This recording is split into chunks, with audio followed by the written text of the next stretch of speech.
The cardiac monitor's steady beeping became my unwelcome companion as I stared at the hospital ceiling, counting the small perforations in each white tile. Day 3 of recovery from emergency gallbladder surgery that had revealed complications.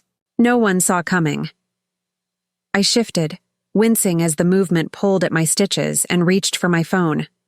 "No missed calls," I murmured, placing it back on the bedside table. 3 days, and Derek hadn't visited once. My husband of 7 years, who'd dropped me at the emergency room entrance with a quick, "I'll park and be right in," had vanished. Now, as the afternoon sun cast long shadows across my hospital room, I tried his number again, straight to voicemail. "Mr. Reynolds hasn't been by?" "I thought he was just getting coffee," Nurse Amara asked, checking my IV with practiced efficiency. Her dark eyes carried concern she was too professional to voice. "Before we jump back in, tell us where you're tuning in from, and if this story touches you, make sure you're subscribed, because tomorrow I've saved something extra special for you." "He's probably caught up at work," I lied, the words sounding hollow even to me. The financial consulting firm where Derek served as senior vice president demanded long hours, but never had he gone silent like this, not in 7 years. "I'm sure that's it," she replied, not believing me either. "Your doctor's pleased with your recovery so far, though we'll need to keep you a few more days to monitor those liver enzymes." I nodded, attempting a smile that didn't reach my eyes. As Amara left, I picked up my phone again, this time opening my banking app. Our joint checking account showed the usual balance, comfortable but not extravagant. The result of my careful budgeting despite Derek's frequent complaints about my penny pinching. Something made me check our savings account next. My heart stumbled, worse than any arrhythmia the doctors were monitoring. 247. 8 the 58,642.79 we'd had yesterday was gone. With trembling fingers, I checked our investment account. Empty, our emergency fund, cleared out. Every account Derek had access to, drained almost completely. 7 years of marriage dissolved into 247-18. "No," I whispered, frantically tapping through screens, searching for some explanation, some bank error that would reverse this nightmare. Nothing. Preparing and narrating this story took us a lot of time, so if you are enjoying it, subscribe to our channel. It means a lot to us. Now back to the story. The room tilted as my blood pressure plummeted. The beeping beside me accelerated, matching my racing heart.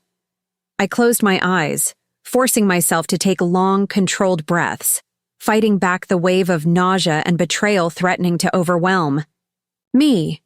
When my eyes opened again, they were dry, focused.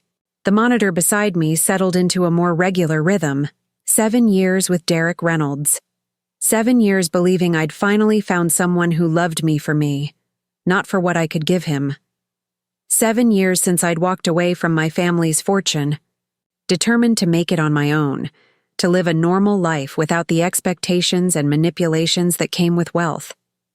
7 years of carefully crafted lies. Derek's, not mine. "I should have seen it," I murmured to the empty room. "I should have known.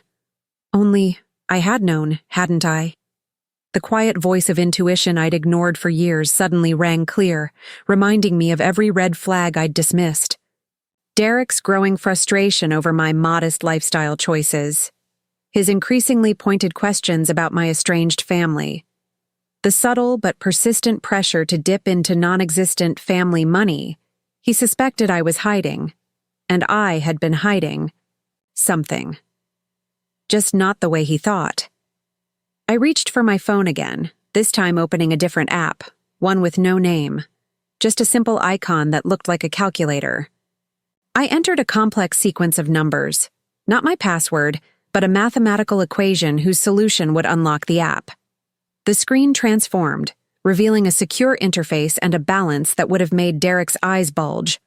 147,523,020, 166.40, my inheritance from grandmother Eleanor. The fortune I'd walked away from but never fully relinquished, maintained in secret accounts even after I'd publicly renounced my place in the Graham shipping empire. The money I'd refused to touch, determined to live on what I earned as Elizabeth Reynolds, community college literature professor, not Elizabeth Graham Calloway, heiress to billions. Time to wake up, Lizzie, I told myself, using the childhood nickname no one had called me in 15 years. I tapped another sequence, bringing up contact information I hadn't accessed in years. My finger hovered over the name Marcus Winters, my grandmother's personal attorney and the only person who knew about my hidden accounts. Before I could press call, my hospital room door swung open. "Beth, my God, I just heard." Derek burst in, his normally immaculate appearance slightly disheveled, his handsome face a mask of concern. "Why didn't you call me when they admitted you?" I studied him silently, seeing him, truly seeing him, perhaps for the first time. The practiced worry in his eyes didn't quite match the tension in his shoulders. The designer watch on his wrist was new. So was the leather weekend bag partially visible behind him in the hallway. "I did call you," I replied calmly, locking my phone screen with a subtle movement. "Several times. My phone died, and I was in meetings all day yesterday, then flew to Chicago last night for that emergency client situation." He ran a hand through his perfectly styled hair, a gesture I once found endearing. "What happened? They just said emergency surgery." For a moment, I considered confronting him immediately, demanding to know where our money had gone, why he was really here. But the tactical part of my mind, the part trained from childhood by Eleanor Graham herself, was already assembling the pieces, plotting 3 moves ahead. "Gallbladder," I said simply. "Complications with my liver. They're monitoring me." Derek approached the bed, leaning down to kiss my forehead. I forced myself not to recoil. "I'm so sorry I wasn't here," he said, taking my hand in his. "I came as soon as I could get a flight back." "From Chicago," I clarified, watching his eyes. "Yes, that client crisis I mentioned." "The Paulson account?" I asked, knowing full well Derek had no client by that name. "No, the, Richardson portfolio," he recovered quickly, too quickly. "It's been a nightmare, but enough about work. What do the doctors say? When can I take you home?" I smiled faintly, allowing him to believe his lie had worked. "Not for a few days. The liver enzymes are concerning them." His expression flickered. Relief? Disappointment? "Well, you're in good hands here," he said, glancing around the private room. "Best hospital in the city. Is insurance covering everything?" There it was, his first probe about money. 7 years of marriage, his wife in a hospital bed, and his concern was about insurance coverage. "Everything's covered," I assured him, watching his shoulders relax slightly. "But I'm worried about work. Could you grab my laptop from home? I should email my department chair about my classes." "Of course," he agreed too readily. "I'll run home and grab some things for you. Anything else you need?" "Just the laptop for now." "It's on my desk in the study," I said. The study he almost never entered, where I kept my personal papers, including the only physical record of my inheritance, a sealed letter from my grandmother with instructions for accessing the accounts, if anything happened to Marcus. "I'll be back before dinner," he promised, squeezing my hand one last time. As he turned to leave, I called after him. "Derek, I love you." He paused, turning back with that camera-ready smile. "Love you too, babe. Get some rest." The door closed behind him, and I waited exactly 30 seconds before picking up my phone. This time, I didn't hesitate to call Marcus Winters. "Elizabeth Graham Calloway," I said when his secretary answered. "Tell him it's urgent." Less than a minute later, the familiar gruff voice of my grandmother's attorney filled the line. "Elizabeth, it's been nearly 5 years." "Hello, Marcus. I need your help," I said, my voice steadier than I expected. "And I need you to reactivate everything." "Everything?" he questioned. his tone sharpening. Marcus had never approved of my decision to walk away from the family fortune, to marry a man who had no idea who I really was. Everything, I confirmed. My husband has just emptied our accounts and appears to be planning to disappear. I'm currently in Metropolitan Hospital recovering from surgery, which explains his timing. Marcus's intake of breath was the only indication of his surprise. I warned you about him. Yes, you did, I acknowledged. No point denying it now. I'll accept your "I told you so" later. Right now, I need to move quickly. He believes I'll be hospitalized for several more days. What do you need? First, I need eyes on him. He's supposedly going to our apartment to get my laptop, but I suspect he's collecting the last of whatever he plans to take. I'll have someone there within 15 minutes, Marcus replied, and I could hear him already typing commands to his staff. What else? I need you to prepare the dissolution papers, I said, surprised at my own calm. And I need access to the Graham resources. The full resources? Marcus clarified, knowing exactly what I meant. The Graham resources wasn't just money. It was the network my grandmother had built over 60 years. Investigators, security specialists, financial experts, and legal minds who had protected our family's interests across generations. It was the power I had walked away from, determined to live without its weight and responsibility. Full resources, I confirmed. And Marcus? I want to know everything. Where the money went, where he's planning to go, and who he's been sleeping with. You suspect infidelity as well? A man doesn't empty accounts and disappear just because he's bored, I replied. Find her, or them. Consider it done. I'll have preliminary information within the hour. And Elizabeth? Yes? Welcome back. I ended the call, feeling a strange sense of calm settling over me. I had spent 7 years pretending to be just Elizabeth Reynolds, a normal professor married to a financial consultant. 7 years suppressing the part of me that was a Graham Calloway, heir to a dynasty built on strategic thinking and calculated action. 7 years of playing small to make Derek feel big. I glanced again at the secure app on my phone, at the fortune Derek had no idea existed, the fortune that would now become his worst nightmare. My hospital room phone rang, interrupting my thoughts. Mrs. Reynolds? This is Dr. Patel. I've been reviewing your latest test results, and I believe we can discharge you tomorrow, if the morning. Labs look good. Tomorrow. Not several days, as I'd told Derek. That's excellent news, doctor, I replied, my mind already reworking my strategy. Could we keep that between us for now? My husband is very nervous about my health, and I'd like to surprise him when it's certain. Of course, Dr. Patel agreed easily. We'll discuss it during rounds tomorrow. As I hung up, my phone buzzed with a text from an unknown number, Marcus's team already at work. Subject entered apartment 3:47 p.m., moving systematically through rooms, photographing documents, packing additional items. A second text followed. Female subject joined. Blonde, 30s, intimate, appears to be helping organize. So there she was. The other woman. I felt a curious absence of pain, replaced instead by a cold, analytical interest. Just another piece of the puzzle falling into place. My phone rang again. Marcus, himself this time, initial financial trace complete, he reported without preamble. Funds were moved through 3 separate accounts before landing in an offshore holding company based in the Cayman Islands. Company registered 2 months ago under the name Horizon Partners. 2 months, I repeated. So this wasn't a sudden decision. No, Marcus confirmed. This was planned. Carefully. There's more.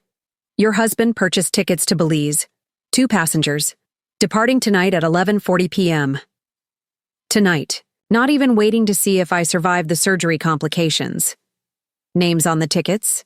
I asked, though I already knew the answer. Derek Reynolds and Vanessa Kruger. Vanessa. The name was vaguely familiar. Check his firm.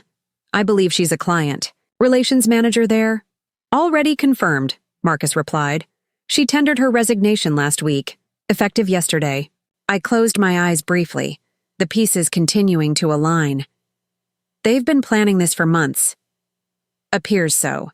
Elizabeth, do you want me to involve the authorities now? We have enough to— No, I interrupted. Not yet.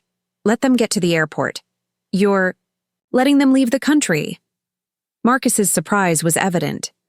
I'm letting them think they're leaving the country, I corrected. Have your team continue tracking them. I want to know everything they do, everywhere they go, but no intervention. Yet, may I ask what you're planning? I gazed out the window at the gathering dusk, feeling the familiar strategic clarity that had once made Eleanor Graham predict I would be the one to take the family empire to new heights, before I'd walked away. Derek thinks he's stolen everything. From a vulnerable, ordinary woman, I said quietly. I'm going to let him believe that, right up until the moment he discovers who I really am. The Graham approach, Marcus noted, and I could hear the slight approval in his voice. Grandmother always said revenge is a dish best served at a table your enemy didn't know you owned, I replied. After ending the call, I settled back against the hospital pillows, my mind working through contingencies, planning moves and counter-moves. Like the chess player my grandmother had trained me to be, Derek would return soon, wearing his mask of concern, believing he was just hours away from disappearing with my money and his mistress.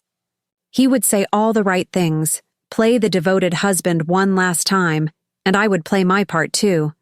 The trusting wife, grateful for his attention, completely unaware of his betrayal. I would send him away tonight with assurances that I was fine, that he should go home and rest. I would give him the confidence to proceed with his plan. My phone buzzed again. Another update from Marcus's surveillance team. Subjects packing final items, multiple references to tonight and new start. Female subject appears excited. Male subject reassuring her, Beth won't know until it's too late. I smiled faintly at the message. Oh, Derek, it's already too late. Just not for me. A gentle knock at the door preceded Nurse Amara's return. Your vital signs are looking much better, Mrs. Reynolds. How are you feeling? Much stronger, I replied truthfully. In fact, I've never felt clearer. Your husband called the nurses. Station, she mentioned, checking my IV. Said he's bringing dinner back for you around 6. How thoughtful of him, I murmured. Amara hesitated, then spoke in a lower voice. I hope I'm not overstepping, but is everything okay? You seemed upset earlier about him not visiting. I smiled at her, appreciating her concern. Everything is exactly as it should be now. Sometimes clarity comes when you least expect it. She nodded, though her expression showed she didn't quite understand. How could she? She was seeing only the surface, a recovering patient, a suddenly attentive husband bringing dinner. She couldn't see what lay beneath, the heiress awakening from a 7-year slumber, the strategic mind sharpening its focus, the trap being set with precision. As Amara left, my phone lit up with another text from Marcus. Access granted to all Graham resources, team assembled, awaiting your instructions. I typed a simple reply. Monitor only. Let them reach the airport. I'll handle the rest tomorrow. Then I opened the secure app once more, transferring a specific sum to an account that would be activated in exactly 24 hours. When Derek and Vanessa would discover that their Belizean paradise had suddenly become a very different kind of destination. Gaze returned to the window, where the first stars were becoming visible in the darkening sky. Tomorrow I would walk out of this hospital not as Elizabeth Reynolds, the betrayed wife, but as Elizabeth Graham Calloway, heir to the Graham fortune, and a woman no one, especially not Derek, should have underestimated. The game was just beginning. Derek. Returned at 6:17 p.m. with takeout from my favorite Thai restaurant and my laptop bag slung over his shoulder. His hair was freshly styled, and he'd changed into a crisp button-down shirt, dressed for the airport later, not for a hospital visit. Pad Thai, extra peanuts just how you like it, he announced, setting the bag on my tray table with a flourish. I smiled, accepting the offering with just the right amount of gratitude. You remembered, thank you. How could I forget? He pulled up a chair, settling in with a performance of domestic devotion. I brought your laptop too. Want me to set it up for you? Not right now, I replied, opening the food container. Let's just eat together first. I noticed the almost imperceptible twitch at the corner of his mouth, impatience. He wanted to leave, had places to be, a mistress waiting, a flight to catch. But he nodded, the picture of accommodation. Of course, whatever you need.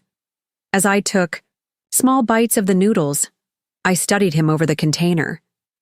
How had I missed these tells before? The way his eyes flicked to his watch every few minutes? The slight tension in his jaw when he spoke about staying as long as I needed him. Did you get everything squared away with your Chicago client? I asked innocently. All handled, he replied smoothly, not missing a beat. Henderson is keeping an eye on things while I'm with you.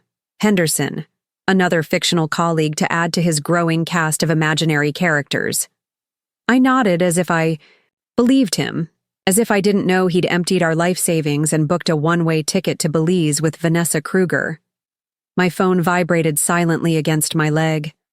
Another update from Marcus's team, no doubt, but I didn't check it. I didn't need to. I could read everything I needed in Derek's body language. In the careful way he kept glancing at the laptop bag. Your new watch is nice, I commented between bites. His hand instinctively went to his wrist, a flicker of unease crossing his features before he recovered. This? Had it for months, just haven't worn it much. It suits you, I said, letting him believe I'd accepted the lie. We continued our charade through dinner, Derek asking about my medical care with practiced concern while I responded with the appropriate amount of spousal gratitude. A perfect final act in our 7-year play of marriage. The nurses said I should rest, I finally offered, giving him the exit he so desperately wanted. You should go home and sleep in a real bed. There's nothing you can do here. Relief washed across his face, quickly masked with reluctance. Are you sure? I can stay if you need me. I'm sure, I insisted. They're giving me something to help me sleep anyway. I'll just be unconscious, and you'll be uncomfortable in that chair. Well, if you're certain. He stood, bending to kiss my forehead with all the sincerity of a politician at a baby kissing contest. I'll be back first thing tomorrow. No, you won't, I thought, but I smiled and nodded. I'll be here.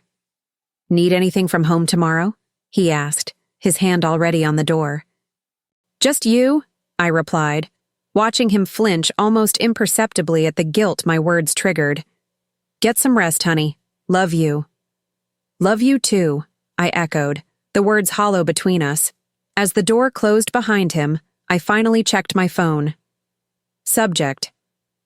Appears anxious to leave, repeatedly checking time. Second subject, female, has texted him 7 times in past hour. A second message followed. Luggage confirmed in vehicle trunk, 2 large suitcases, 2 carry-ons. And finally, subject told patient. He would return tomorrow morning.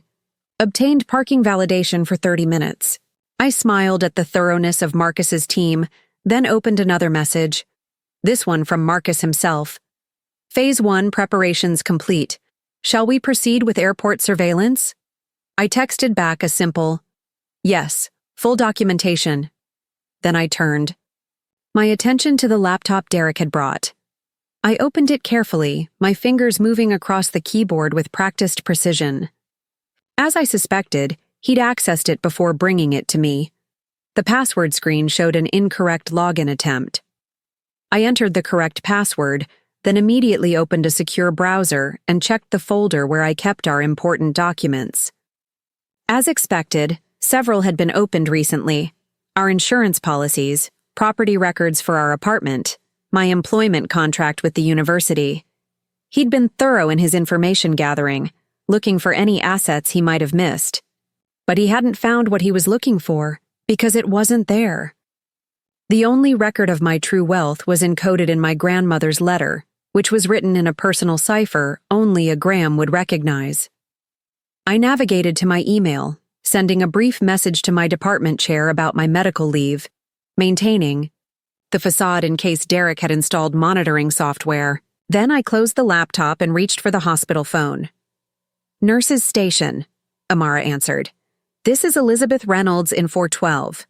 Could you ask Dr. Patel if he can stop by before the end of his shift?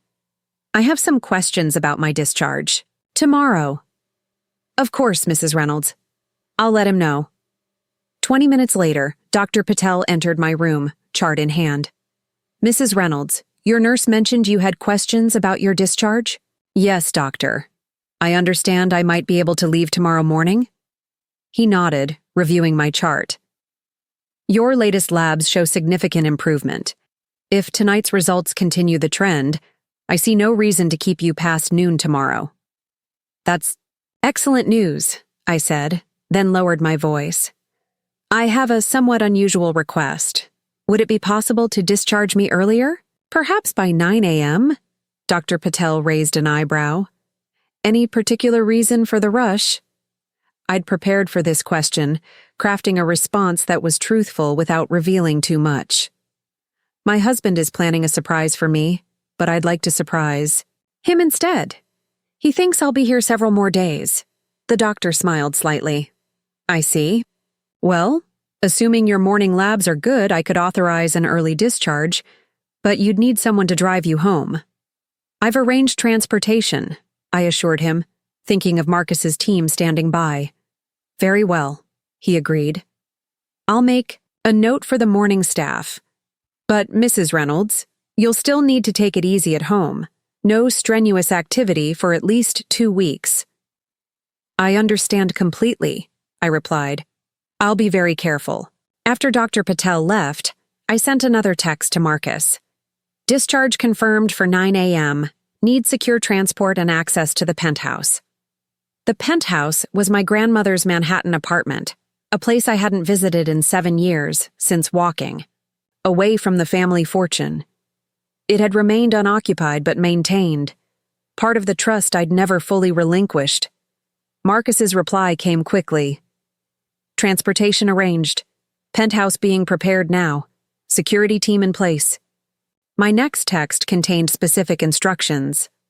"I need the following at the penthouse: secure workstation, access to all family accounts, and a full briefing on Derek and Vanessa's movements." Then I settled back against the pillows, my mind shifting into the strategic planning mode that had once made me Eleanor Graham's favorite protege. By morning, Derek and Vanessa would be landing in Belize, believing they had successfully escaped with my money, ready to begin their new life together.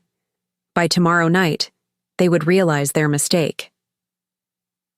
Sleep came surprisingly easily, perhaps helped by the knowledge that everything was in motion, that the machinery of the Graham fortune, the power I had rejected but never fully abandoned, was humming to life around me, protecting me as it always had.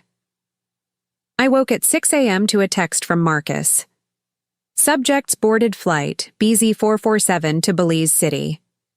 At 11:52 p.m. Confirmed arrival 5:43 a.m. local time. Team in position for continued surveillance." A second message provided additional details. "Withdrawal of $9,700 from ATM at airport before departure. Below reporting threshold. Total funds transferred to Horizon Partners $217,382.45. Additional $42,000 from joint investment account." I did the mental calculation. Nearly $270,000 stolen. Derek had been thorough, leaving just enough in our accounts to avoid triggering immediate fraud alerts, but taking everything of substance. Everything he believed I had. At 7 a.m., a nurse I hadn't seen before came to draw my final labs. By 8:15, Dr. Patel had reviewed the results and signed my discharge papers. "Everything looks good, Mrs. Reynolds," he confirmed. "Your liver enzymes are still slightly elevated, but that's to be expected. Continue taking the prescribed medications and follow up with your primary care physician next week. Thank you, doctor. For everything. At precisely 8:55 a.m., my phone buzzed with a text. Vehicle in position at south entrance. Driver, Thomas. I changed into the clothes I'd been admitted in 3 days earlier, simple black leggings and an oversized sweater, and sat in the wheelchair hospital policy required for discharge. A young orderly appeared to wheel me downstairs, making small talk I barely registered as my mind focused on the next steps in my plan. At the south entrance, a sleek black Lexus idled by the curb. A tall man in a dark suit stepped forward as we approached. "Ms. Graham Calloway," he said quietly, opening the rear door. The orderly gave him a curious look at the unfamiliar name, but helped me into the vehicle without comment. Once inside, I felt the subtle shift in my identity solidifying. Elizabeth. Reynolds was fading, and Elizabeth Graham Calloway was re-emerging with each passing minute. "Thomas, I presume?" I said as the driver pulled smoothly away from the curb. "Yes, ma'am. Mr. Winters assigned me personally." His eyes met mine briefly in the rearview mirror. "It's an honor to work with a Graham directly."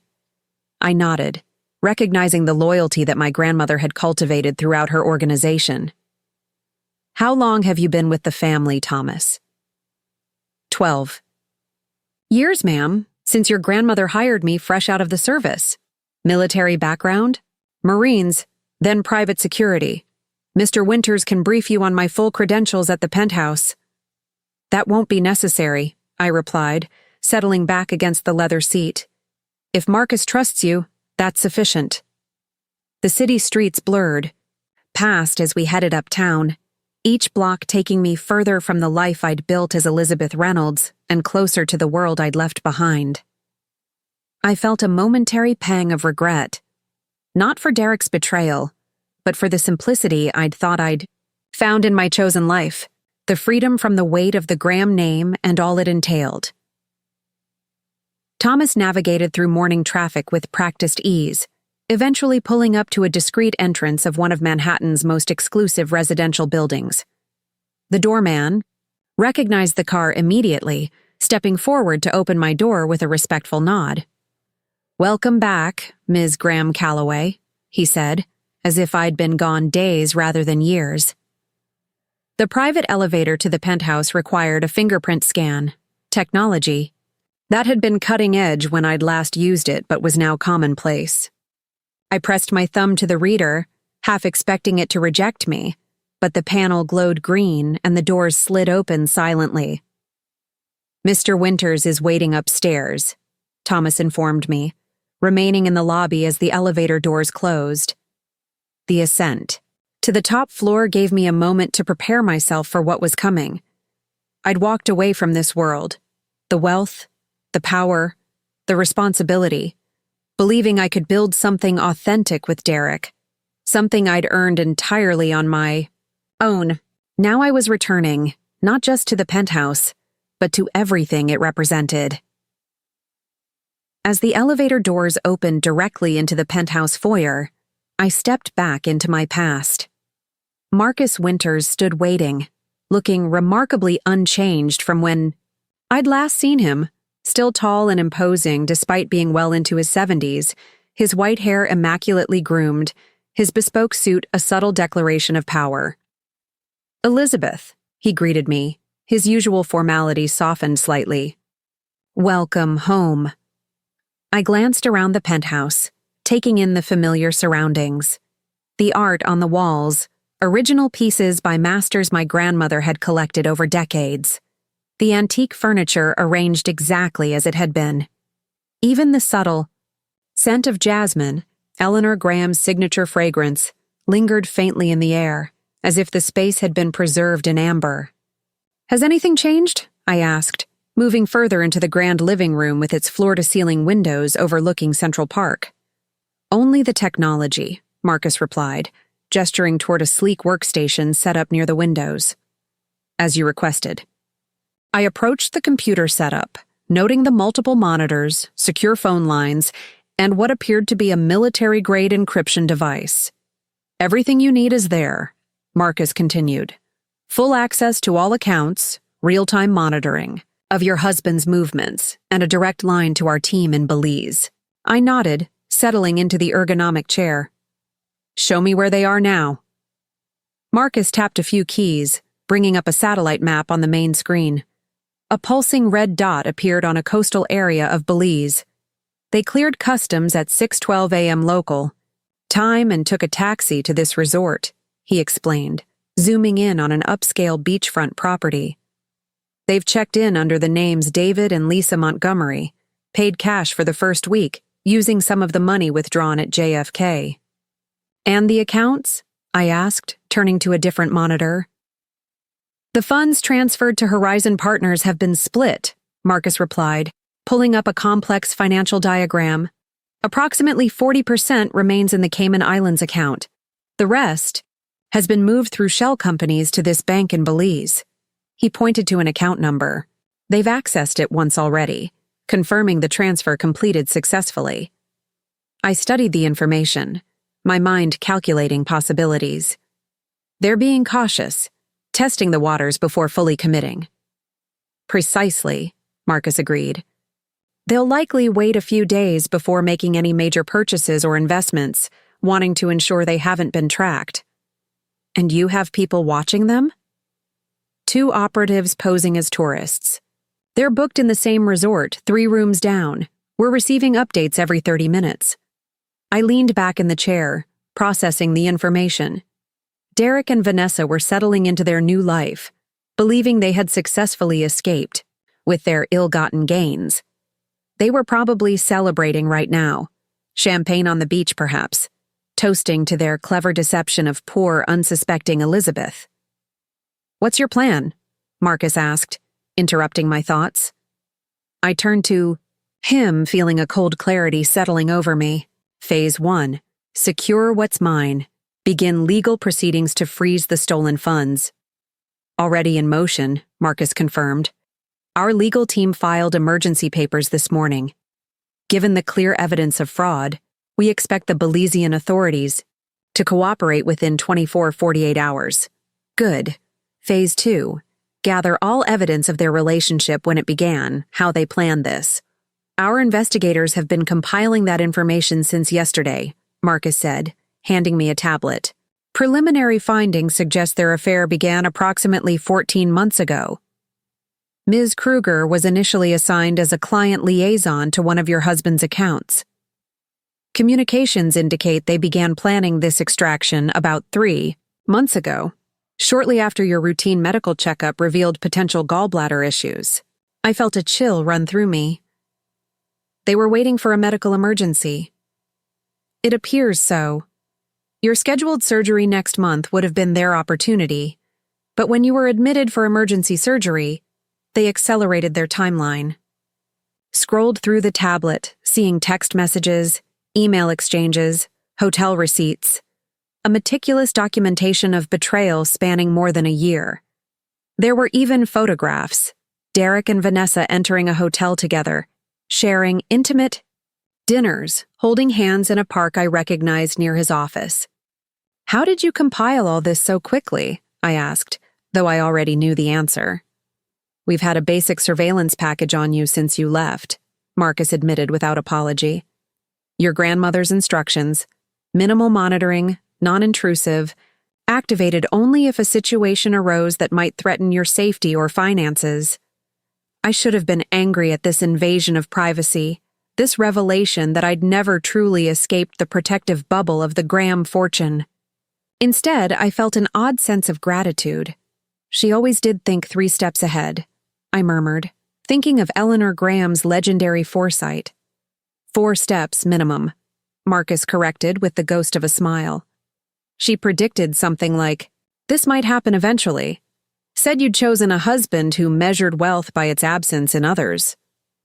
The assessment was so brutally accurate, so perfectly Eleanor, that I couldn't help but laugh softly. She saw through him immediately. Didn't she? After 1 dinner, Marcus confirmed. But she respected your choice to live as you wished. The surveillance was merely insurance. I set down the tablet, turning back to the workstation. And phase 3, I continued, returning to my plan, is to let them know exactly who they've stolen from. Marcus raised an eyebrow. How do you propose to do that? First, I need control of those resort reservations, I said, my fingers already moving across the keyboard. Access to their room, their dining reservations, everything. Our team can arrange that. Marcus nodded, making a note. The resort management would be quite accommodating to the Graham name. No, I corrected him. Not as a Graham, not yet. For now, we work through intermediaries. I want them comfortable, believing they're safe. I pulled up the banking records again, studying the complex web of transfers Derek had created to hide his theft. He'd been clever, using techniques he'd likely learned managing wealthy clients' money, but not clever enough to hide from the resources now at my disposal. What about your husband's firm? Marcus asked. He's technically still employed there. Contact. The managing partner, I instructed. Lawrence Blackwell, if I recall correctly. Old Princeton friend of my father's. The same, Marcus confirmed. What would you like me to tell him? Nothing about my identity yet, I decided. Simply inform him that his firm may be implicated in a fraud investigation involving Derek Reynolds and funds stolen from his wife while she was hospitalized. Suggest they might want to conduct an internal audit immediately. Marcus nodded approvingly. Creating pressure from multiple directions. Exactly. Derek needs to start feeling the walls closing in, but not understand why or how. I turned to another monitor, checking the time in Belize. Still early morning there. Derek and Vanessa were probably just beginning their first full day of freedom. Perhaps planning how to spend my money. I need access to their room, I said, formulating the next step. Not physically, electronically. Can we get cameras in? Marcus hesitated. That would require local cooperation, which means revealing at least some aspect of who you are. I considered this, then nodded. Make it happen. Use whatever influence is necessary, but maintain discretion. I want to see their faces. And the final phase? Marcus prompted. After surveillance, after legal pressure, after they realize they're being watched. What then? I stood, walking to the floor-to-ceiling windows overlooking Central Park. From this height, the people below looked like miniatures. The vast green space a carefully maintained illusion of nature in the heart of ultimate civilization. Then I offer them a choice, I said quietly. A choice? Marcus sounded skeptical. I turned to face him, feeling the full weight of the Graham legacy settling on my shoulders. Not as a burden now, but as armor. Every great negotiation presents the illusion of choice while funneling the opponent toward the only viable option, I recited, quoting one of my grandmother's favorite maxims. Marcus smiled then, recognition in his eyes. Eleanor would be proud. She taught me well, I acknowledged, even if I tried to forget the lessons. I returned to the workstation, pulling up the secure messaging system. Contact our team in Belize. I want a full workup on the resort's systems. Room. Access, reservation platforms, security protocols, and find out if the presidential suite is occupied. Planning to upgrade their accommodations? Marcus asked, though his tone suggested he already understood my intention. In a manner of speaking, I replied. They stole from Elizabeth Reynolds, community college professor with modest savings. I want them to discover they've actually stolen from Elizabeth Graham Calloway. And when would you like to make this revelation? I checked the calendar, calculating timing. Give them 3 days. 3 days of false security, of believing they've succeeded. Then begin tightening the noose. Marcus nodded, making notes on his tablet. And your husband's family? They'll inevitably become aware of the situation. I hadn't considered Derek's family. His status-conscious mother, who'd always regarded me with poorly disguised disappointment. His father, who'd repeatedly hinted that Derek could do better than a college professor. They'd never known about my background. Derek had presented me to them as a middle-class academic he'd married despite their objections. They're irrelevant for now, I decided. But monitor any communications between them and Derek. If he reaches out for help, I want to know. A gentle chime from one of the monitors drew our attention. A new update from the Belize team. Subjects spotted at beach bar, ordering champagne. Male subject making calls on secure line. Female subject shopping online on tablet. Accompanying the text was a discreet photograph, Derek in swim trunks and a linen shirt, looking relaxed as he sipped champagne, while Vanessa, blonde and tanned in a designer bikini, smiled at whatever she was viewing on her tablet. Shopping. With my money, no doubt. They look comfortable, I observed, zooming in on Derek's face. The face I'd woken up beside for 7 years. The face I'd believed in, trusted. For now, Marcus replied simply. I nodded, feeling a cold determination replace any lingering emotional attachment I might have had. This wasn't about heartbreak anymore. This wasn't even about the money, though I would recover every penny. This was about justice, about consequences. About reminding Derek Reynolds that appearances could be deceiving, a lesson he thought he was teaching me, but was about to learn himself. Prepare the presidential suite, I instructed, making a decision, and book me on a flight to Belize tomorrow evening. Marcus looked startled. You're going yourself? Is that wise, given your medical condition? I'm well enough to travel, I assured him. And some revelations should be delivered in person, don't you think? A slow smile spread across Marcus's face, the expression of a chess master recognizing a brilliantly conceived move. As you wish, Ms. Graham Calloway, he said, emphasizing my true name with something like satisfaction. I believe your grandmother would approve. I turned back to the monitors, watching Derek raise his champagne glass in a toast to Vanessa, both of them laughing in the Belizean sunshine, completely unaware of what was coming. Yes, I murmured, more to myself than to Marcus. I believe she would. The private jet banked smoothly over the Caribbean Sea, beginning its descent toward Belize City. I gazed out the window at the impossibly blue water below, dotted with small islands and the distant barrier reef. 15 minutes to landing, Ms. Graham Calloway, the pilot announced over the intercom. I nodded my acknowledgement, though he couldn't see me from the cockpit. The Graham corporate jet, another resource I'd never expected to use again, had made the journey in half the time of Derek's commercial flight. I'd spent those hours reviewing the latest intelligence from our team on the ground. Derek and Vanessa had settled into their routine with remarkable speed. Morning walks on the beach, afternoon cocktails by the pool, evening meals at the resort's upscale restaurants. They'd already begun making inquiries about local real estate, modest at first, condos in the $300,000 range, maintaining their cover of a middle-class couple starting over. Their caution both amused and irritated me. Even in betrayal, Derek was playing it safe, stretching out my stolen savings rather than immediately splurging. Always the careful financial planner, except when it came to stealing from his hospitalized wife. The secure tablet in my lap pinged with an update from Marcus. Presidential suite secured. Staff briefed. Special guest status established.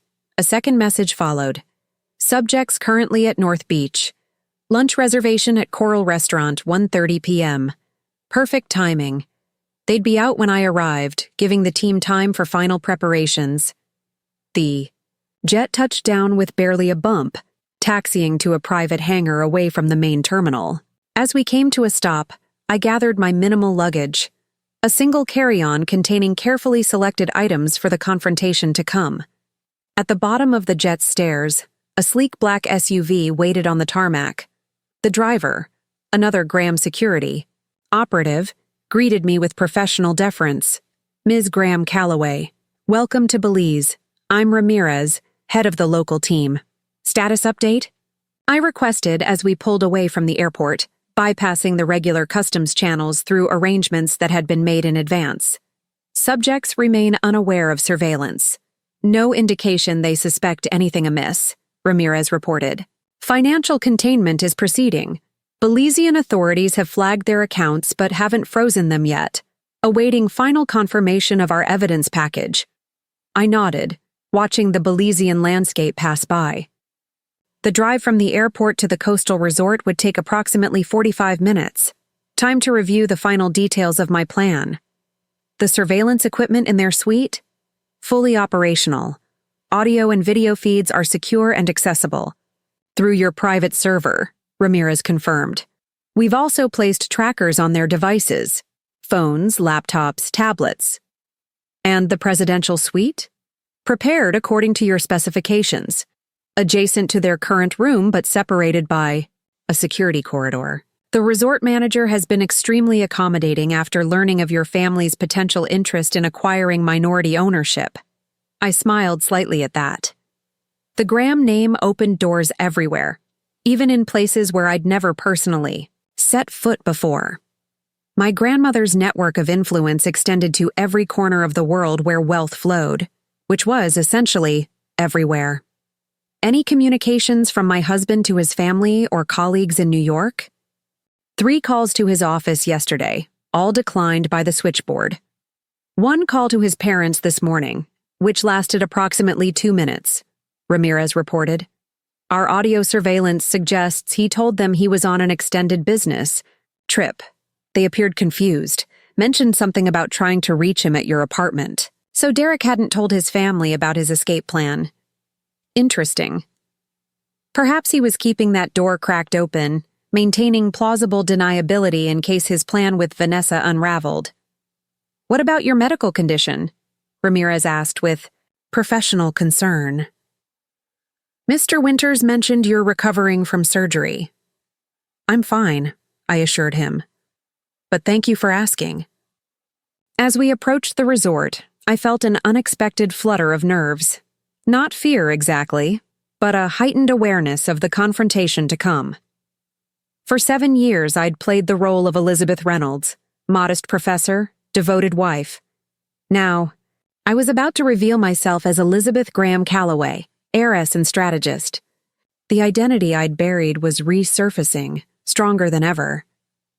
The resort came into view, a sprawling complex of elegant buildings set among manicured tropical gardens, fronting a pristine white beach.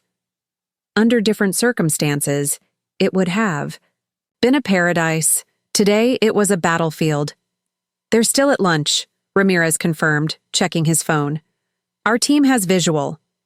Take me to my suite, I instructed. I'll need 30 minutes to prepare, then begin phase 3. The SUV pulled under the resort's covered entrance, where the manager himself waited to greet me, a middle-aged man in an impeccable linen suit with the practiced smile of someone who catered to wealth regularly. Ms. Graham Calloway, welcome to Azure Waters Resort, he said, extending his hand. I'm Victor Mendez, General Manager. It's an honor to have you with us. Thank you, Mr. Mendez. I trust my requirements have been accommodated? Absolutely. The presidential suite is ready, with all the special arrangements you requested. His eyes flickered briefly to Ramirez, suggesting some level of awareness about the true nature of my visit. Your privacy is our highest priority. Excellent. Please ensure that my presence remains confidential, particularly from the guests in room 217. Mendez nodded, understanding immediately. Of course, our staff has been instructed accordingly. I followed him through the lobby, noting the resort's understated luxury, the kind designed to make guests feel exclusive without being ostentatious. We bypassed the regular elevators, taking a private lift to the top floor where the presidential suite occupied the entire eastern wing. Here we are, Mendez said, using a keycard to open double doors of dark tropical hardwood. If you need anything at all, please don't hesitate to contact me directly. As he departed, I entered the suite, taking in the expansive space with its panoramic ocean views, elegant furnishings, and subtle technology integrated throughout. The Graham team had been busy. Additional screens were set up on the dining table, displaying various camera feeds, including one showing Derek and Vanessa still at lunch, sharing a bottle of white wine. Ramirez followed me in, closing the doors. Behind him, Command Center is fully operational.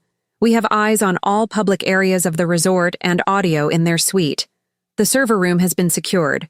We control all digital communications, room access, everything. I nodded, setting down my bag and moving to the windows. From this vantage point, I could see the restaurant where Derek and Vanessa were dining, tiny figures on a distant terrace, unaware they were being watched. Begin the sequence, I instructed, turning back to Ramirez. First, the financial pressure. Ramirez nodded, sending a coded message on his secure phone. Initiated. The Horizon Partners accounts will be flagged as suspicious in their banking app within the hour, not frozen yet, just enough to cause concern. Next, the professional pressure. Has Marcus contacted Derek's firm? Yes. Their legal department has been calling Derek repeatedly since this morning. All calls have gone to voicemail. Perfect, I murmured, moving to the dining table to review the surveillance feeds. And the room access? We have complete control. Their keycards can be deactivated remotely. Room service, housekeeping, all can be redirected or delayed on your command. I settled into a chair, watching Derek laugh at something Vanessa said, his hand covering hers on the table. Intimate, conspiratorial. The same expressions he'd used with me in the early days of our relationship. Let's begin, I said quietly. The next 2 hours unfolded according to plan. As Derek and Vanessa returned from lunch to spend time by the pool, the first ripple of disquiet hit them. I watched on the surveillance feed as Derek checked his phone, his relaxed smile fading as he opened his banking app. That's strange, he murmured to Vanessa, loud enough for our directional microphones to pick up. There's some kind of alert on the account. What kind of alert? Vanessa asked, leaning closer to see his screen. Account under review for suspicious activity, Derek read, his brow furrowing. What the hell? Is it frozen? Vanessa's voice carried a note of panic. No, we can still access it. It's just a notification. Derek's tone was reassuring, but I could see the tension in his shoulders. Probably just standard security for a new account with large deposits. I'll call the bank. I watched as he made the call, moving away from the pool to a quieter area. The conversation was brief and unsatisfying for him. The bank representative could only tell him that the review was standard procedure, that no further information was available, and that the process could take 24 to 48 hours. It's fine, he told Vanessa upon returning. Just routine, nothing to worry about. But his eyes kept returning to his phone, checking for updates, his former relaxation now tinged with vigilance. The second disruption came 30 minutes later, a flurry of calls from his firm's main office. I watched Derek stare at his ringing phone, declining call after call, growing increasingly agitated. Why do they keep calling? Vanessa asked, her playful mood evaporating. I don't know, Derek admitted. Blackwell never calls this much, not even for actual emergencies. You don't think, Vanessa began, then lowered her voice. You don't think Beth somehow— No, Derek cut her off firmly. She has no idea. She's still in the hospital, and even if she wasn't, she wouldn't know how to trace anything. Remember, she's the one who needed help setting up automatic bill payments. The casual dismissal of my capabilities should have angered me, but instead, it only confirmed the wisdom of my approach. Derek had always underestimated me, believed the carefully constructed persona I'd created as Elizabeth Reynolds. His confidence in my helplessness was his greatest vulnerability. Still, maybe you should listen to the voicemails, Vanessa suggested, her earlier carefree attitude now replaced with nervous energy. I watched Derek reluctantly check his messages, his expression darkening as he listened. What is it? Vanessa pressed when he finally lowered the phone. Blackwell says there's a potential fraud investigation, Derek replied, his voice tight. Something about unauthorized transactions. He wants me to call him immediately. Are they Talking about us? About the money? Vanessa's voice rose slightly, drawing glances from nearby sunbathers. Keep your voice down, Derek hissed. And no, it can't be about that. There's no way they could know. It has to be something else. But his confident tone didn't match his body language, the way his eyes darted around, the sudden sheen of sweat that wasn't from the Belizean heat. Maybe we should move some of the money, Vanessa suggested. Just to be safe. No, Derek replied quickly. Moving it now would just create a trail. Let's wait until this bank review is complete. Everything's fine. But everything wasn't fine. And Derek knew it. I watched him excuse himself to make a private call. This one to the Cayman Islands Bank, where the remaining 40% of my stolen money was held. That call didn't go well either, from what I could see of his increasingly agitated gestures. Phase 3 is proceeding perfectly, Ramirez noted, watching the surveillance feeds with me. The pressure is building naturally. I nodded, checking the time. Let's accelerate, implement the room access issues. Ramirez sent another coded message. Moments later, I watched as Derek and Vanessa, finally deciding to return to their room to regroup, discovered their keycards no longer worked. The front desk clerk apologized profusely for the system glitch, issuing new cards that worked perfectly, the first time. By evening, Derek's carefully planned paradise was showing distinct cracks. Multiple calls from his firm had gone unanswered. The bank review remained pending with no further information, and small inconveniences had plagued them throughout the day.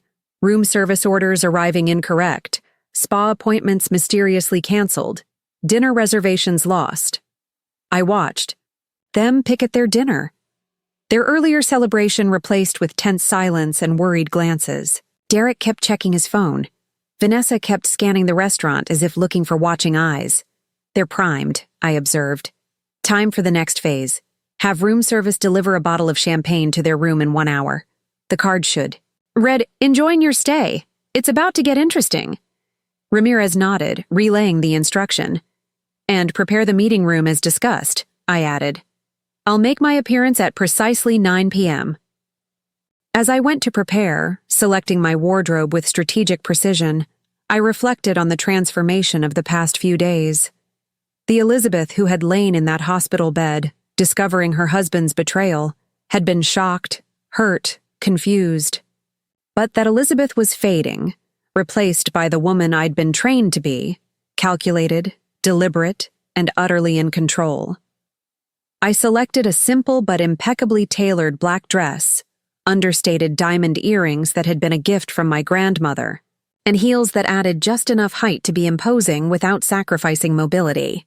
Professional makeup erased any remaining traces of my hospital stay. When I examined my reflection, I barely recognized Elizabeth Reynolds. In her place stood Elizabeth Graham Calloway, poised, powerful, and preparing to strike. At 8:15 p.m., I watched the champagne delivery arrive at Derek and Vanessa's room. Their initial pleasure at the unexpected gift turned to confusion as they read the card. Derek immediately called the front desk, demanding to know who had sent it. The carefully scripted response, that it appeared to be from a Ms. Calloway, only, deepened his bewilderment. Calloway? I don't know any Calloway, he insisted. Are you sure about the name? Positive, sir, the front desk agent replied. The order was placed by a Ms. Elizabeth Calloway. Derek's face drained of color so rapidly that even Vanessa noticed. What is it? She asked, alarm evident in her voice. Who's Elizabeth Calloway? I don't know, Derek lied, but his eyes told a different story. He was frantically trying to connect impossible dots. I allowed myself a small smile. The fuse was lit. At precisely 8:45 p.m., their room phone rang. Derek answered warily. Mr. Reynolds, came the polished voice of the resort. Manager, I apologize for the intrusion, but we have a matter requiring your attention. Could you and Ms. Kruger please come to our executive meeting room at 9 p.m.? It's regarding your financial arrangements with the resort. What arrangements? Derek demanded. We've paid for our stay. Yes, sir, but there appears to be some confusion that needs clarification. It's quite urgent. After a tense discussion with Vanessa, Derek reluctantly agreed.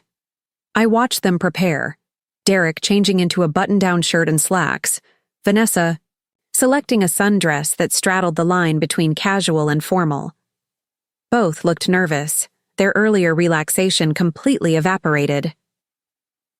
At 8:58 p.m., I took my position in the executive meeting room, a tastefully appointed space normally used for corporate retreats and high-end timeshare presentations. Tonight it would serve a different purpose. I sat at the head of the polished hardwood table, my back to the door, facing the panoramic windows that now reflected only darkness and the faint silhouettes of those in the room.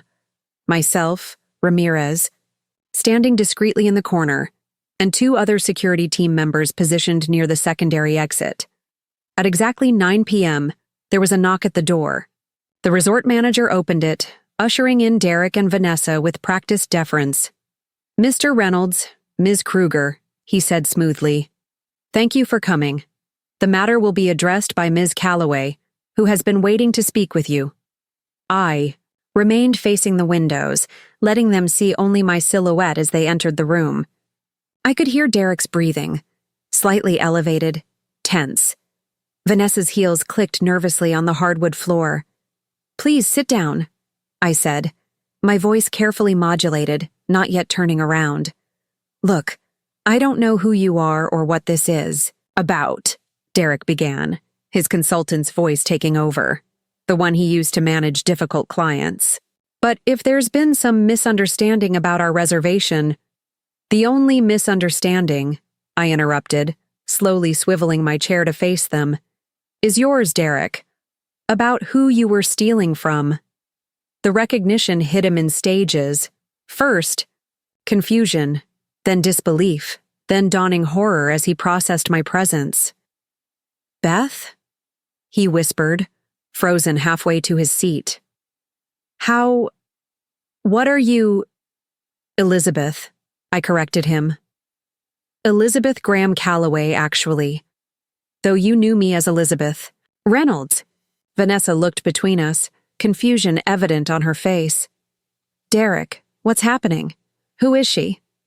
"His wife," I supplied, my eyes never leaving Derek's face. "The one he left in the hospital while he drained our accounts and ran away with you." Vanessa blanched, taking an instinctive step back. "You said she wouldn't know—" "She shouldn't know," Derek snapped, recovering slightly from his shock. "How did you find us? How are you even out of the hospital?" "I was discharged the morning after you left," I replied calmly. "As for finding you, that was remarkably simple, given the resources at my disposal." "Resources?" Derek repeated, his eyes narrowing. "What resources? You're a community college professor." I smiled then, letting a hint of my grandmother's famous cold amusement show through. "That's one of my occupations, yes, but not my only identity."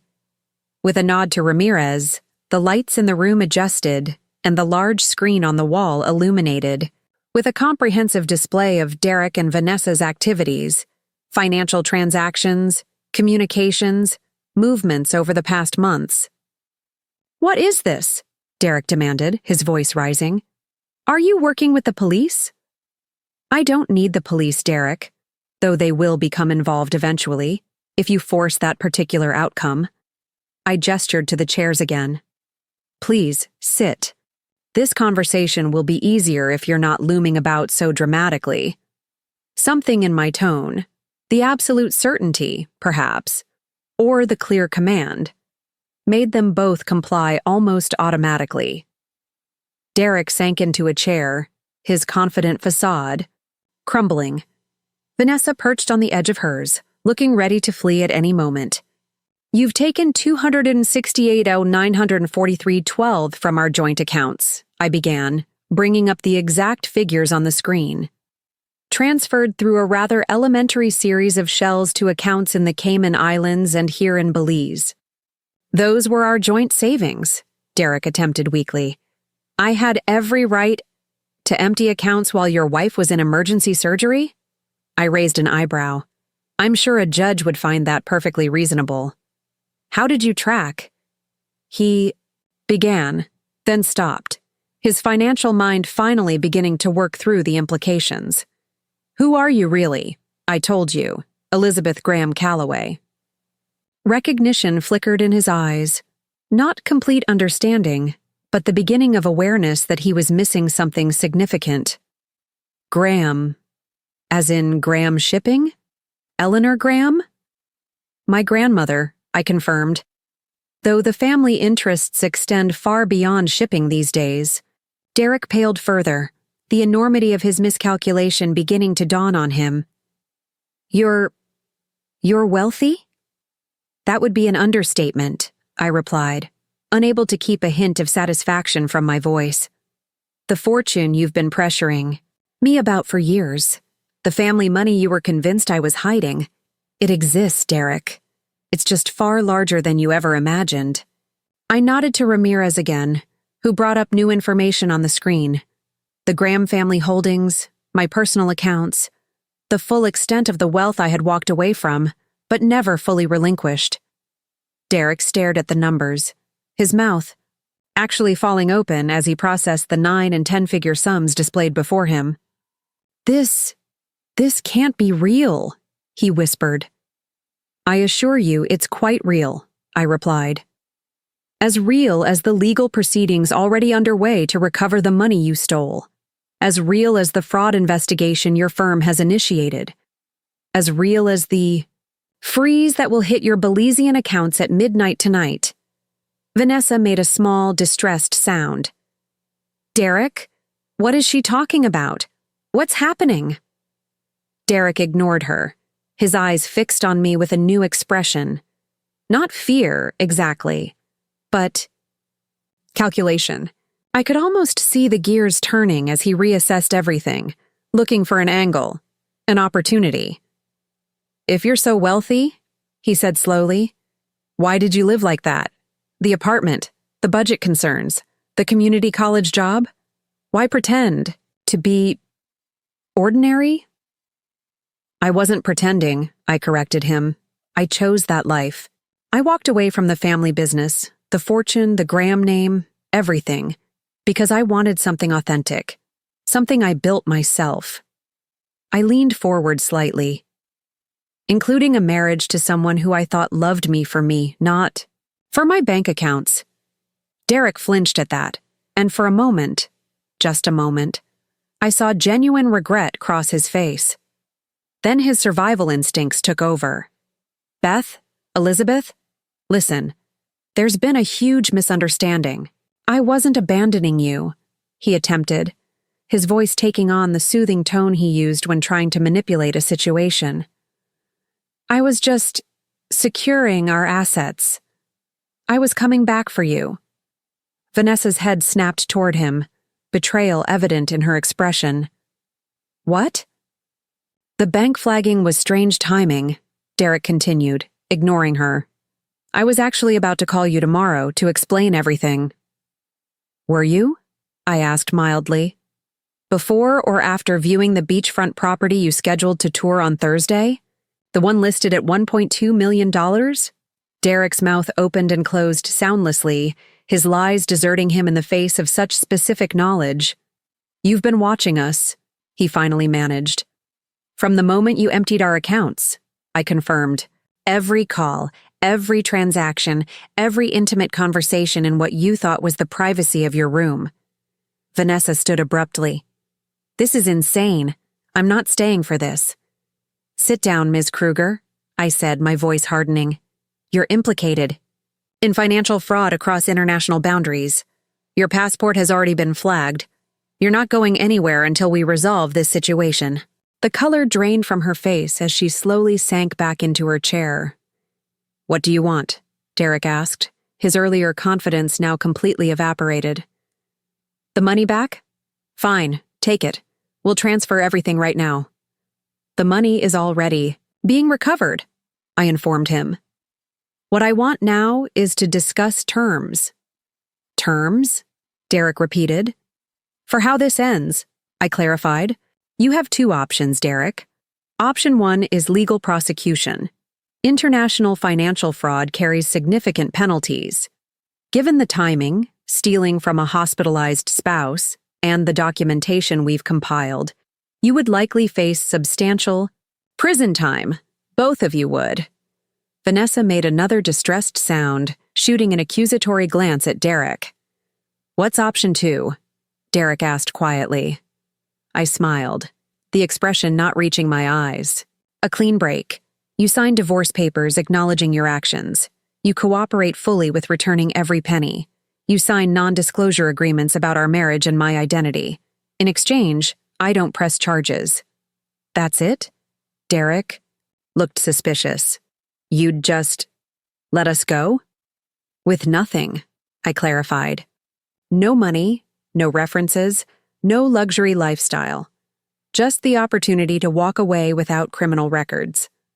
Derek leaned back in his chair, the calculation continuing behind his eyes. And if I told the world who you really are, the Graham heiress, living as a professor, that would be quite a story. Try it, I invited, my voice glacial. The Graham family has managed media for generations. Who do you think would be believed? The respected, if reclusive heiress who chose a simple life? Or the husband who stole from her while she was in surgery? Derek's momentary advantage collapsed as quickly as it had formed. He knew I was right. In any public battle, he would lose. Catastrophically. You have until midnight to decide, I informed them, rising from my chair. The documents for both options are being prepared. Ramirez will escort you back to your room, where you'll remain until I call for your answer. As I moved toward the door, Derek called after me. Wait, Beth Elizabeth, please. We need to talk about this privately. Without all these people. I paused, turning back to face him one last time. There's nothing to discuss privately, Derek. You made your choice 3 days ago in that hospital room. Now you face the consequences. I still don't understand, he said, desperation creeping into his voice. If you had all this money, all this power, why hide it? Why live with me in that apartment working that job when you could have had anything? I studied him for a moment, seeing him clearly. The ambition, the calculation, the fundamental inability to understand a choice that wasn't motivated by money or status. That's why our marriage was doomed from the start, I said quietly. You never really knew me at all. As I left the room, I heard Vanessa begin berating Derek, her voice rising with each accusation. Their paradise was crumbling rapidly, their partnership fracturing under pressure, exactly as I had anticipated. Back in the presidential suite, I kicked off my heels and moved to the windows, gazing out at the dark ocean beyond. The confrontation had unfolded perfectly. Derek's shocked recognition, his desperate attempts to find leverage, his ultimate realization that he was completely outmaneuvered. Yet the victory felt hollow somehow. Not because I regretted my actions, Derek deserved everything coming to him, but because the end of my marriage, even a marriage built on Derek's false pretenses, represented the failure of the authentic life I'd tried to create. My phone rang. Marcus, checking in from New York. How did it go? He asked without preamble. Exactly as planned, I replied. They're cornered, weighing their options, but they'll take the deal. Of course they will, Marcus agreed. No rational person would choose prison. I smiled faintly. At that, Derek has never been entirely rational when his ego is involved, but even he can see there's no winning move here. And after? Once they've signed everything? I hadn't thought that far ahead, focused so intently on the confrontation itself. I suppose I'll return to New York, sort through whatever's left. And the Graham holdings? Marcus pressed gently. Your grandmother's seat on the board remains vacant. There are decisions that have been postponed, awaiting your potential return. I sighed, feeling the weight of those expectations settling on my shoulders again. I walked away for a reason, Marcus. Yes, to to find something authentic.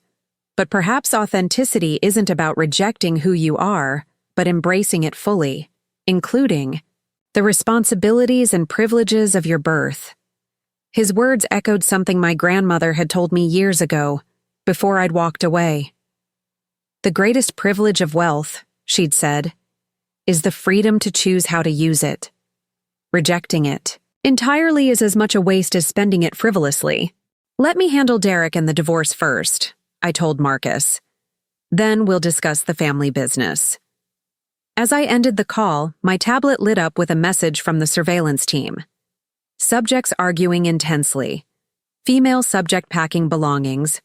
Threatening to leave separately. I watched the live feed from their room, Derek trying to prevent Vanessa from packing, insisting they needed to present a united front, while she accused him of lying to her about everything. Their paradise had lasted less than 72 hours. My marriage had lasted 7 years, built on a foundation no more solid than their hasty escape plan. The bitter irony wasn't lost on me. I had hidden my wealth and privilege, seeking authentic connection, while Derek had pretended to love me. For myself, while secretly resenting my apparent lack of family money. We had both been living lies. The only difference was, I had always known mine. At 11:58 p.m., 2 minutes before my deadline, Derek called the secure line I'd provided. "We'll take the deal," he said without preamble, his voice rough. "The divorce, the NDAs, everything. Just no charges." "A wise decision," I replied. "The papers will be delivered in the morning.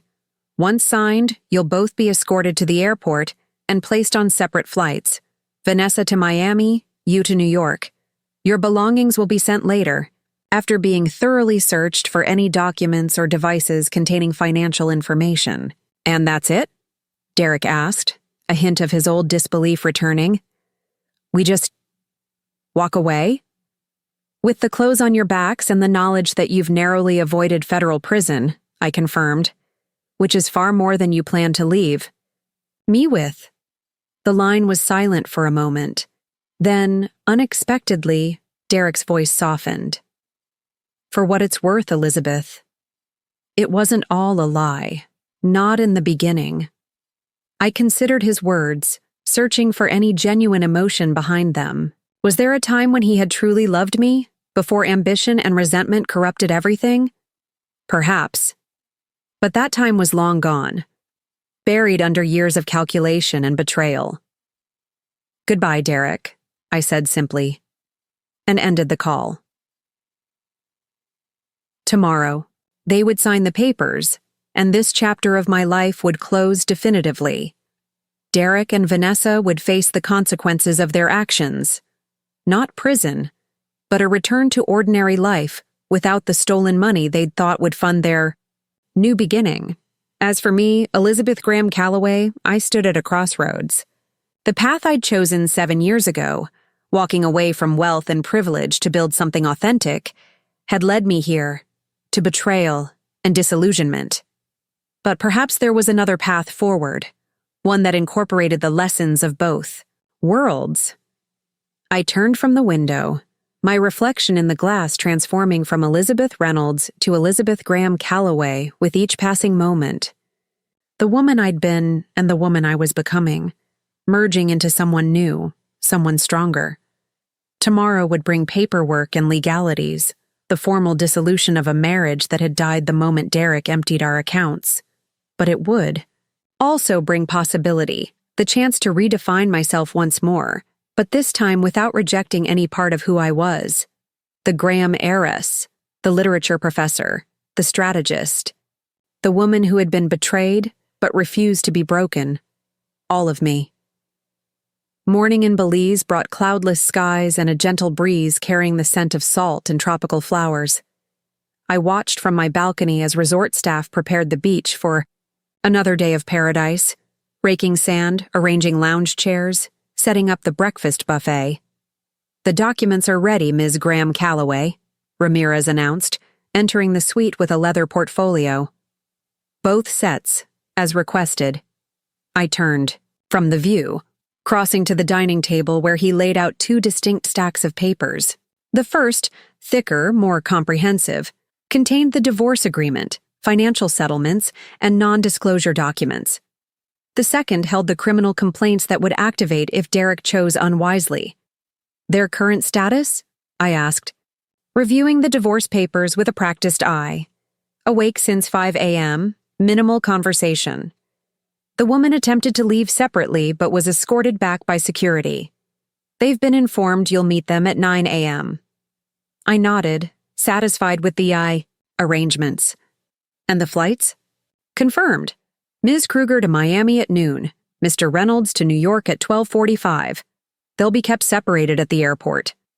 At precisely 9 a.m., I entered the meeting room again, this time with sunlight streaming through the windows. Derek and Vanessa already sat at the table, both showing signs of a sleepless night. Dark circles under their eyes, rumpled clothes, tension evident in every line of their bodies. Vanessa refused to meet my gaze, staring fixedly at her hands.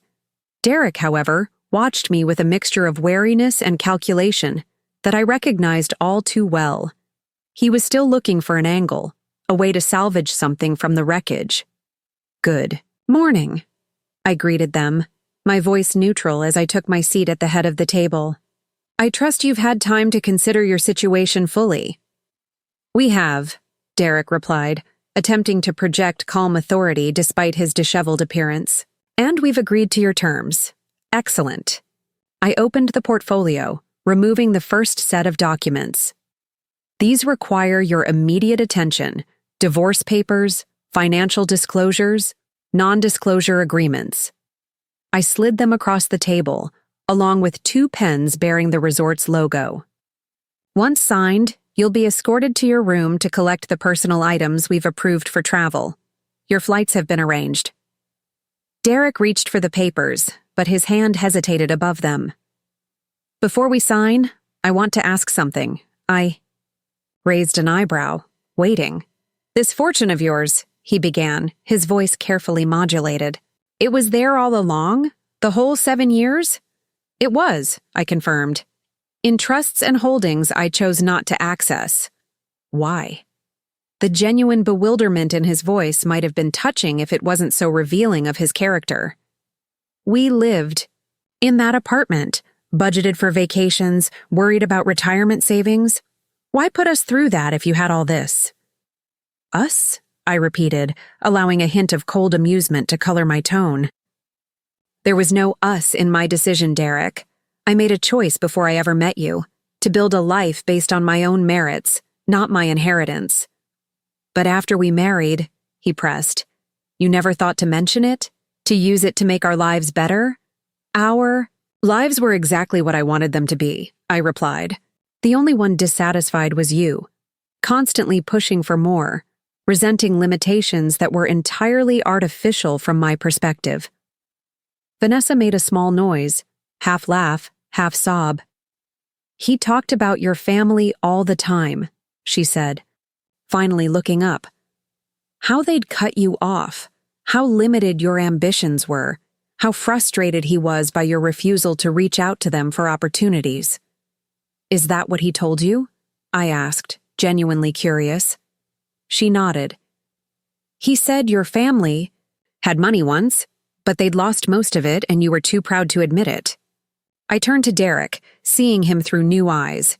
Not just a betrayer, but a man who had created elaborate fictions to justify his own dissatisfaction, his own greed. The Graham fortune, I said quietly, has never been larger than it is today. The holdings your husband dismissed as modest represent one of the largest private fortunes in America. Sign the papers, Vanessa, Derek interrupted sharply. This conversation isn't productive. With a look of disgust, Vanessa grabbed a pen and signed each marked page with quick, angry strokes, then shoved the stack toward Derek. Your turn, she said bitterly. Finish what you started. Derek hesitated again, his eyes moving between the documents and me. And if I sign these, that's it? We're done? No charges? No repercussions? Provided you honor the agreements, I confirmed. No contact, No discussion of our marriage or my identity with anyone. Complete financial transparency during the recovery of stolen funds. He picked up the pen, his hand less steady than he would have liked, and began signing. As I watched him formalize the end of our marriage, I felt a surprising lightness spreading through me. Not joy exactly, but release, as if heavy chains I'd been carrying for years were finally falling away. "There," Derek said, pushing the completed documents back to me. "It's done." "Almost," I replied, signaling to Ramirez, who stepped forward with a tablet. "Final verification of account access. The stolen funds." Derek stiffened. "I thought you said your team was already recovering those." "Most of it," I acknowledged. "But there are still 2 accounts only you can access. The second Cayman Islands. Account in the safety deposit box in Miami." His expression flickered with surprise before he could control it. "How did you—" "Just provide the access codes, Derek," I interrupted. "Unless you'd prefer the alternative." My eyes moved meaningfully to the second stack of papers, the criminal complaints, still visible in my portfolio. With obvious reluctance, Derek took the tablet and entered the required information. Ramirez verified the access, then nodded to me. "Now we're done," I said, gathering the signed documents. "You'll be escorted to your separate rooms to collect your approved belongings, then taken directly to the airport." As they rose to leave, Derek paused, looking back at me with an expression I couldn't quite define. Regret, perhaps, or simply the final calculation of a man realizing he had lost completely. "For what it's worth," he said quietly, "there were moments when the money didn't matter." I held his gaze steadily. "But not enough of them, Derek. Not nearly enough." After they were escorted out, I remained in the meeting room, watching the sunlight play across the polished table. 7 years of marriage dissolved in less than 20 minutes. 7 years of pretending to be someone simpler, someone with fewer complications and resources than the woman I truly was. My phone rang. Marcus again, eager for updates. "It's done," I told him. "They've signed everything." "And your plans now?" he asked. I considered the question, looking out at the perfect blue of the Caribbean. "I'm not coming back to New York immediately. I need some time to think." About? Next steps. Who I want to be moving forward. Marcus was silent for a moment. "The board meeting is in 3 weeks. Eleanor's seat—" "I know," I interrupted gently. "I'll have an answer for you before then." After ending the call, I made my way to the beach, dismissing my security detail with a gesture. For the first time in days, I wanted solitude. Space to process everything that had happened, everything that had changed. I walked barefoot along the shore, letting the warm water lap at my ankles, feeling the sun on my face. The Elizabeth who had been admitted to that hospital 4 days ago no longer existed. Neither did the Elizabeth who had walked away from her inheritance 7 years earlier, determined to prove herself on her own terms. Who was I now? What did I want? My grandmother had understood something I'd missed in my youthful rebellion. Wealth wasn't just about luxury or power. It was about choice, about the freedom to shape the world according to your values. I had rejected that freedom, seeing only the constraints and expectations that came with it. Derek had wanted wealth for what it could give him: status, comfort, the ability to impress others. I had feared wealth for what it might take from me: authenticity, genuine connection, the satisfaction of earning my own way. We had both been wrong, in our opposite ways. As I walked, my phone buzzed with a message from Ramirez. "Subjects en route to airport. All procedures proceeding as planned." Another chapter closing. But what would the next one contain? I found myself thinking about my literature students back in New York. The questions we explored together about meaning, identity, the narratives that shape our understanding of ourselves and others. I had loved that work, the genuine exchanges, the moments of insight, the opportunity to guide young minds toward deeper thinking. Did returning to the Graham fortune mean sacrificing that life entirely? 3 days later, I sat in the presidential suite, my laptop open to a half-finished email to my department chair. The cursor blinked at me accusingly as I struggled to find the right words. My phone rang. Marcus again. "They've landed," he reported, without preamble. Derek arrived at JFK an hour ago, met by our security team and escorted to the Manhattan apartment to collect his personal effects, as agreed. And Vanessa? Miami. No complications. Both have been reminded of the consequences of violating the non-disclosure agreements. I nodded, though he couldn't see me. And the apartment? Secured. The locks have been changed, security upgraded. Your personal items have been inventoried. What would you like done with them? I glanced around the luxurious suite that had been my temporary home. Have them packed and stored for now. I'm still deciding on my next residence. Will you be returning to teaching? Marcus asked, his tone carefully neutral. I don't know yet, I admitted, looking again at my unfinished email. Part of me wants to. You could, Marcus observed. The Graham resources don't preclude continuing your academic work. Your grandmother always believed in maintaining diverse interests outside the family business. She did, didn't she? I smiled, remembering Eleanor's passionate advocacy for her various causes and pursuits. She never let the fortune define her, completely. Precisely. She often said wealth was a tool, not an identity. After ending the call, I returned to my email, finally finding the words I needed. Dear Professor Harlow, I'm writing to inform you that due to unexpected personal circumstances, I will need to extend my leave of absence until the end of the semester. However, I would like to discuss the possibility of returning to teach selected courses in the future, perhaps in a more flexible capacity. My recent experiences have prompted significant life changes, but my commitment to education and to our students remains strong. 1 week later, I stood in the boardroom of Graham Holdings, facing the assembled members of the family board. 12 men and women who controlled one of America's largest private fortunes, who had been waiting 7 years for Eleanor Graham's chosen successor to return.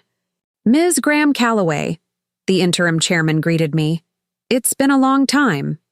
It has, I acknowledged, taking my seat at the table.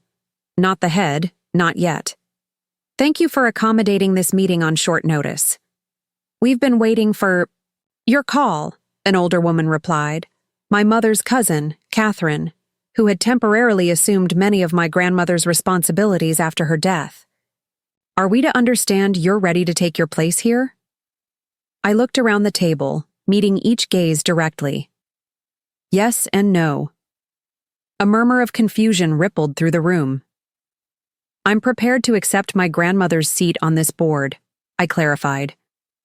To take an active role in guiding the family holdings and continuing her legacy. Approving nods greeted this statement.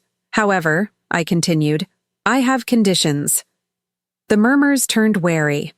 I suppressed a smile, reminded of similar boardroom scenes I'd witnessed as a child, watching my grandmother negotiate with people who consistently underestimated her. First, I will maintain my teaching position at Hudson University, though on a reduced schedule. The Graham Educational Initiative will establish a substantial endowment there, focusing on scholarships for first-generation college students. The board members exchanged glances, but no one objected.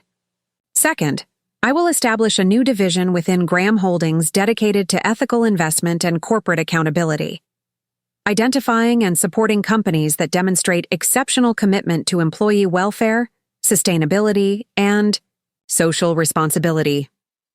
That could limit our potential returns, one of the more traditional members objected. Or increase them, I countered.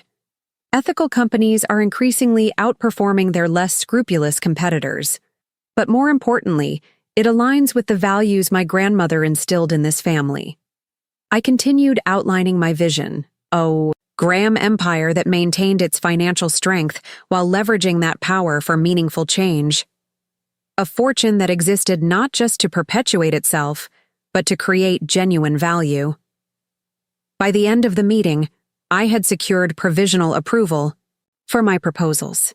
Not unanimous support.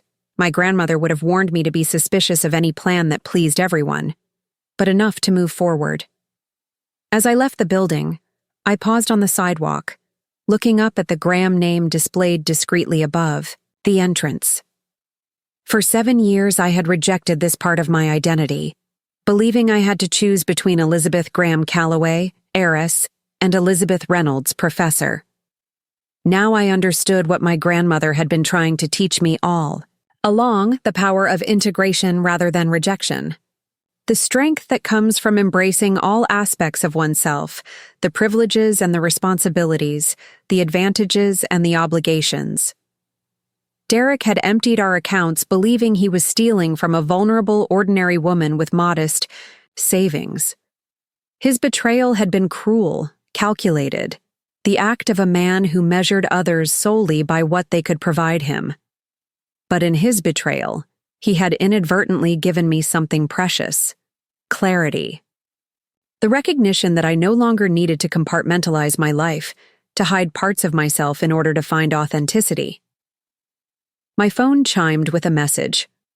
Marcus, confirming that the divorce was officially filed, the first step in legally reclaiming. My full name, Elizabeth Graham Calloway. With a small smile, I tucked the phone away and began walking toward the university campus a few blocks away. I had a class to prepare for next semester, and a fortune to manage, an identity to reclaim, and a legacy to build.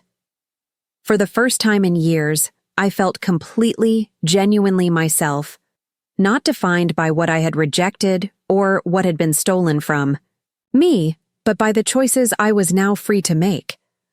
Up next, you've got 2 more standout stories right on your screen. If this one hit the mark, you won't want to pass these up. Just click and check them out. And don't forget to like, subscribe, and turn on the notification bell so you don't miss any upload from us.